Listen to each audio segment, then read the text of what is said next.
Kasih lanjutkan kegiatan, kerjakan. Kerjakan.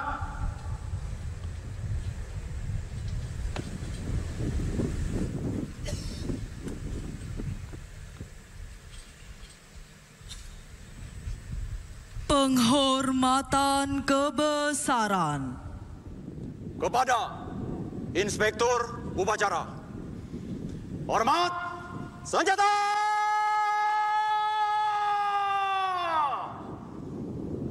Out!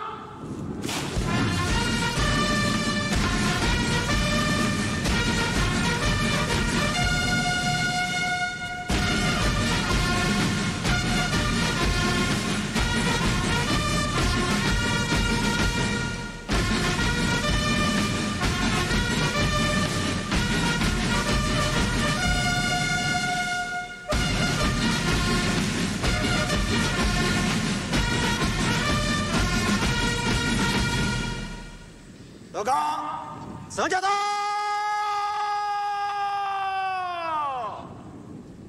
Out! Upacara selesai.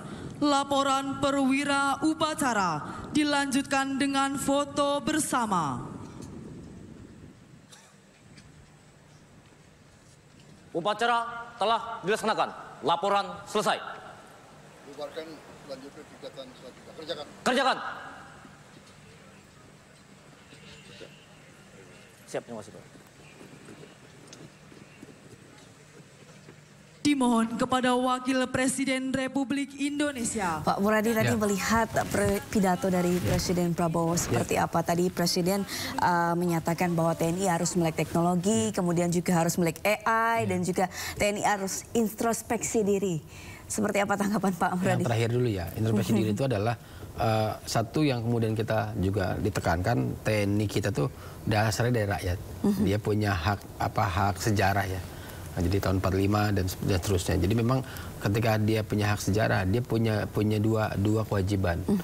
Pertama, kewajiban menjaga tiap jengkal NKRI. Yang kedua, memastikan bahwa masyarakatnya itu aman dan kemudian sejahtera. Karena ditegaskan oleh Pak Prabowo. Tapi dua ini harus ditentukan oleh dua hal lagi. Pertama ada tetap profesional, yang kedua adalah bagaimana kemudian tetap menjaga jarak dari aktivitas non pertahanan.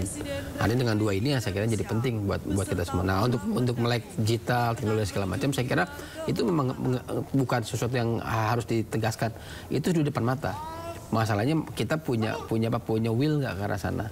Saya bilang tadi awal, kalau kita nggak punya anggaran, nggak punya cukup sumber daya, kemudian aliansi yang terbatas, maka posisi kita mau tidak mau itu akhirnya akan mengembangkan di sumber dayanya, postur dan sebagainya.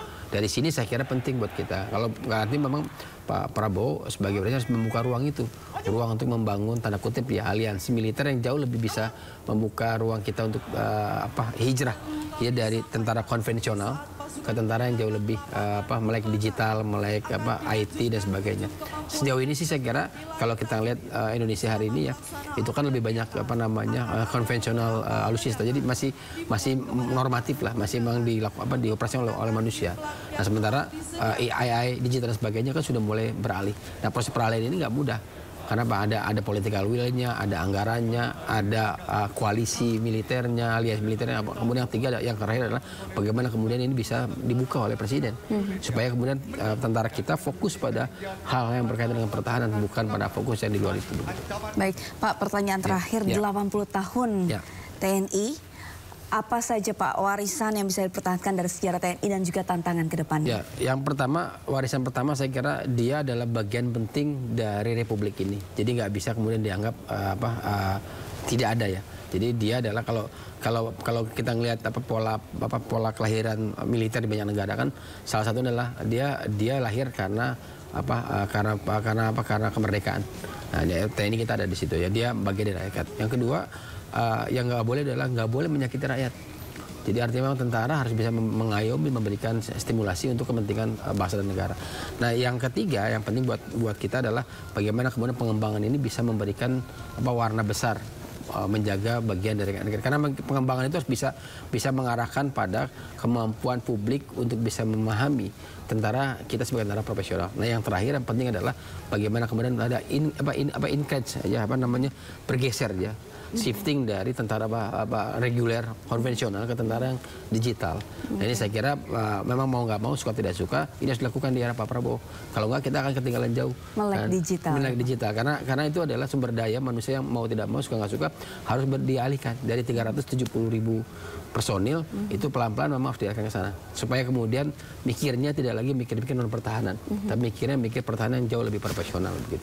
Baik, terima kasih atas perbincangan ini, insight-nya yang tegas dan juga jernih pada hari ini, Profesor Muradi, pengamat militer dan juga akademisi. Dan pemirsa, kita akan saksikan kembali bersama-sama peringatan Hari Ulang Tahun ke-80 TNI di Monas.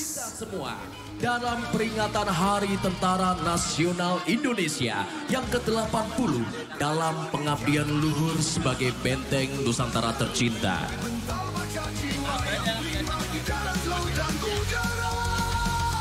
We extend our warmest welcome to the Honorable President of the Republic of Indonesia, Mr. Prabowo Subianto, Minister, all Chief Commander, and as well as to all distinguished guests and ladies and gentlemen.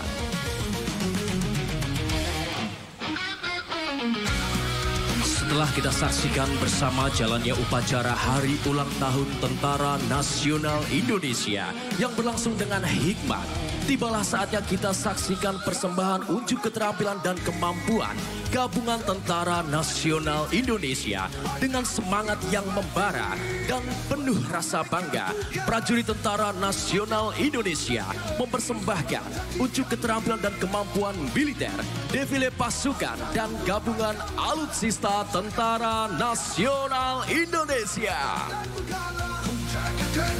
Ada pun unjuk keterampilan dan kemampuan militer yang akan kita saksikan pada hari ini. Di antaranya, unjuk keterampilan dan kemampuan udara Trimatra, operasi darat terpadu, penanggulangan bencana, penerjunan Victory Jam, pesawat tempur dan helikopter, serta defile pasukan dan alutsista.